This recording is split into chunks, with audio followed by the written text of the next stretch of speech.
जय हिंद दोस्तों, welcome back my YouTube channel study of defence. दोस्तों, आप सबका बहुत ज़्यादा कमेंट आ रहा था कि इंडियन कोस्ट गार्ड जो नई वैकेंसी आई है उसका सिलेबस में बता दीजिए सर। सिलेबस तो आपके लिए कुछ सिलेबस के बारे में हम नाविक जीडी के बारे में बता रहा हूँ। नेक्स्ट वीडियो में बताएंगे आपको नाविक यांत्रिक और डीबी के बारे में। जैसे डीबी तो सिंपल होता है, डीबी में आपका जीडी क्लियर हो जाएगा, बस यांत्रिक के बारे में हम नेक्स्ट वीडियो में बताएंगे, ठीक है।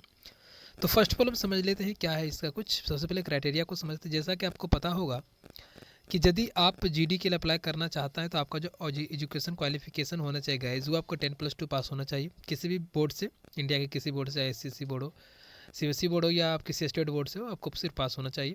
और साथ ही साथ आपको जो पास होना चाहिए उसमें आपको क्या कंपलसरी सब्जेक्ट होना चाहिए, फिजिक्स और मैथमेटिक्स आपका होना कंपलसरी। यहाँ पर देख सकते हैं बताया गया है ना, ये ऑफिशियली आप देख सकते हैं, ऑफिशियल है ना, ये ऑफिशियल वेबसाइट से हमने लिया है, ठीक है। ठीक है, तो ये आपको होना सबसे पहले कंपलसरी। दूसरी बात आपका क्या होना चाहिए कि नावी जीडी के लिए यदि आप अप्लाई करते हैं तो आपका जो डेट ऑफ बर्थ है वो हो जाए, चाहे 18 से 22 साल के बीच आपका उम्र होना चाहिए, ठीक है, 18 से 22 साल। इसमें से यदि आप कैटेगरी वाइज एज रिलैक्सेशन भी मिलता है। फर्स्ट ऑफ ऑल यदि आप एससी से हैं तो आपको 5 साल, एसटी से 5 साल, और यदि आप ओबीसी नन क्रीमी से हैं तो आपको भी मिलेगा यहाँ पर से 3 साल का, यहाँ पर से क्या मिलता है, छूट मिलता है, ठीक है। तो ये तो कुछ हो गया हमारे क्राइटेरिया के बारे में। किसका, तो ये आपका। यदि इसके नीचे आते हैं तो एक नोट में अच्छा पॉइंट हमको लगा, मतलब एक नोट करने वाली पॉइंट है। कहता है कि EWS candidate will not get any age relaxation. यदि आप ईडब्ल्यूएस कैंडिडेट है तो आपको किसी प्रकार से आपको एज रिलैक्सेशन यहाँ पर नहीं दिया जाता है, इसे आप देख सकते हैं लिखा हुआ, ठीक है। उसके बाद क्या है यहाँ पर से, the board for class 10th and 12th must be recognize by council of the board of school education in India. मतलब जैसे आपका 10+2 पास होना चाहिए किसी भी बोर्ड से, ठीक है। Passing in subject mathematics and physics is compulsory. जैसा कि मैंने आपको बताया कि यदि आप जीडी के लिए अप्लाई करना चाहते हैं तो आपके पास मैथ और फिजिक्स होना कंपलसरी है, ठीक है। चलिए, अब आते हैं हमारा जो मेन सब्जेक्ट है वो है हमारा क्या, सिलेबस के बारे में। तो यदि आप सिलेबस पर आते हैं नाविक जीडी के बारे में, अर्थात ग्राउंड ड्यूटी के बारे में, तो जैसे कि आपको यदि नहीं पता तो आप जान लीजिए। सबसे पहले यहाँ पर हमारा यदि आप जीडी के लिए अप्लाई करना है दोस्तों, करते हैं या तो कर दिए होंगे, तो इसमें आता है 2 पेपर। पहला आता है स्टेज 1 और स्टेज 2, ठीक है। अब ये स्टेज 1 और स्टेज 2 क्या, सॉरी सेक्शन 1 और सेक्शन 2। अब ये सेक्शन 1 सेक्शन 2 क्या होती है। फर्स्ट ऑफ ऑल यदि हम सेक्शन 1 के बारे में बात करें तो सेक्शन 1 में क्या होगा कि आपको 60 सवाल मिलेगा। इसके लिए आपको 45 मिनट्स दिया जाएगा। क्या मिलेगा, 60 सवाल रहेगा और आपको 45 मिनट दिया जाएगा। सेक्शन 2 के बारे में बात करें तो 50 सवाल रहेगा और 30 मिनट्स आपको दिया जाएगा। इन 50 सवाल में आपको 25 क्वेश्चन मैथमेटिक्स का रहेगा और 25 क्वेश्चन आपका फिजिक्स का रहेगा, जो कि होगा 10+2 लेवल का, है ना, 10+2 सीबीएसई लेवल का, ठीक है। उसके बाद यदि हम सेक्शन 1 में 60 क्वेश्चन की बात करें तो इसमें आपका जनरल मैथ होगा, रीजनिंग होगा 15 गो लगभग, है ना, 5 वो जीके रहता है, फिर साइंस रहता है 10 गो, और उसके इसमें रीजनिंग रहेगा, फिर मैथमेटिक्स जनरल मैथ रहेगा। तो ये सब कुछ रहता है जिससे मिलाकर के आपको 60 सवाल बना दें। यहाँ पर देख सकते हैं आपके सामने, मैं बता दूँ आपको, है ना। अब देखिएगा, सबसे पहले मैं बात कर लेता हूँ इसके बारे में। देखिए, साइंस में यदि आप आते हैं गाइस तो साइंस का आपका जो चैप्टर होगा वो सबसे पहले नेचर ऑफ मैटर, यूनिवर्स, है ना, प्लैनेट्स, अर्थ, सैटेलाइट, सन और इलेक्ट्रिसिटी एंड इट्स एप्लीकेशन, ये हो गया साइंस का चैप्टर, ये पहला चैप्टर। दूसरा chapter force, gravitation, Newton's law of motion, work, energy, power, ये सबसे क्वेश्चन रहता है आपका।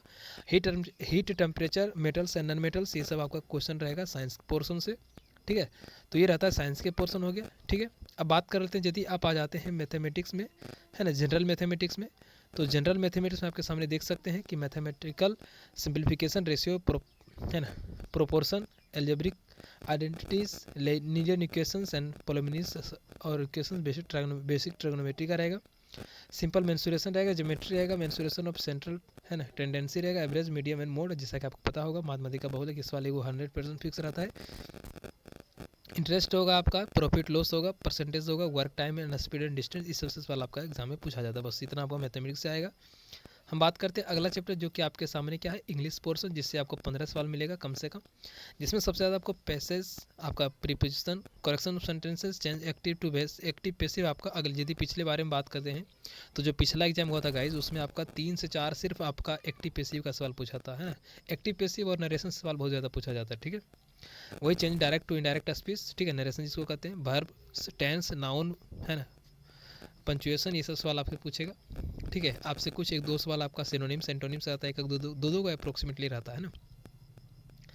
यूज ऑफ एडजेक्टिव हो गया, कंपाउंड पोजीशन हो गया, आपका यूज ऑफ प्रोनाउंस हो गया, है ना। ये सब सब्जेक्ट, ये सब जो चैप्टर है इससे आपके इंग्लिश पोर्शन में पूछा जाता है, ठीक है।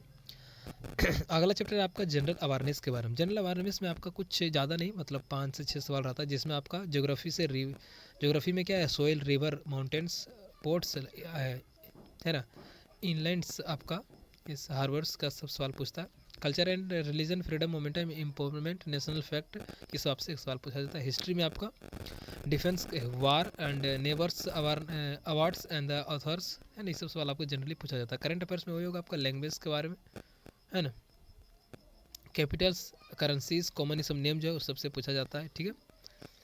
उसके बाद यदि मैं पासपोर्ट से जो वर्तमान में मतलब करंट अफेयर्स आपको ध्यान में रखना है, 1 से 2 सवाल आपके करंट अफेयर्स में रहता है ना। इस पर आप नहीं भी ध्यान देते तो कोई बड़ी बात नहीं, बट आपका सिलेबस से आप इस पर बिल्कुल फोकस कीजिएगा, ठीक है।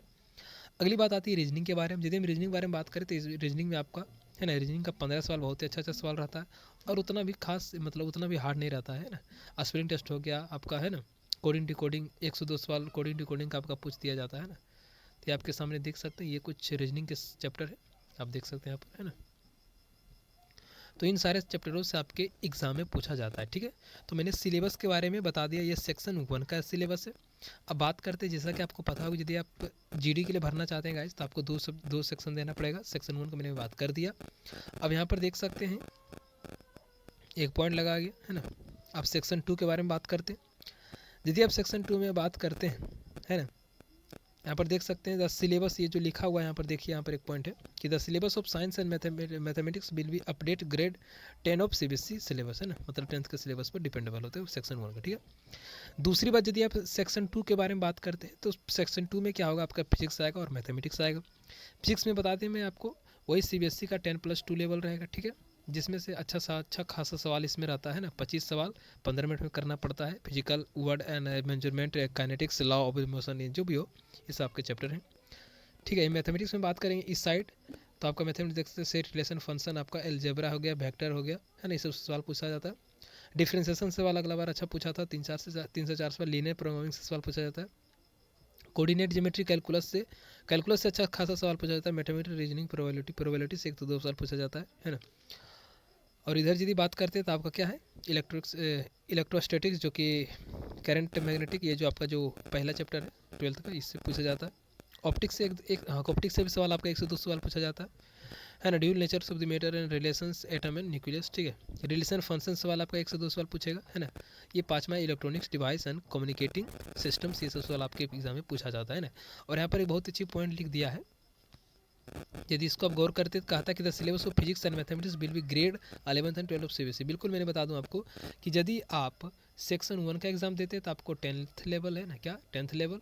और यदि आप सेक्शन 2 का एग्जाम देते हैं गाइस, तो आपको क्या 11th एंड 12th लेवल का, मतलब यदि आप जीडी के लिए भरे हैं तो आपको क्या होगा कि अब 10वां से 12वां तक, मतलब सिंपली 10वां से, ये आपका हो गया सेक्शन 1 के लिए, और ये 11th और 12th क्या हो गया आपका सेक्शन 2 के लिए, आपको जनरली यहाँ पर डिपेंडेबल हो, ठीक है। तो मैंने आपके सारे डाउट क्लियर कर दी थी, तब पर भी आपको कोई डाउट है तो मैं आपको बता दूंगा, तो आप कमेंट बॉक्स में जरूर कमेंट कीजिएगा।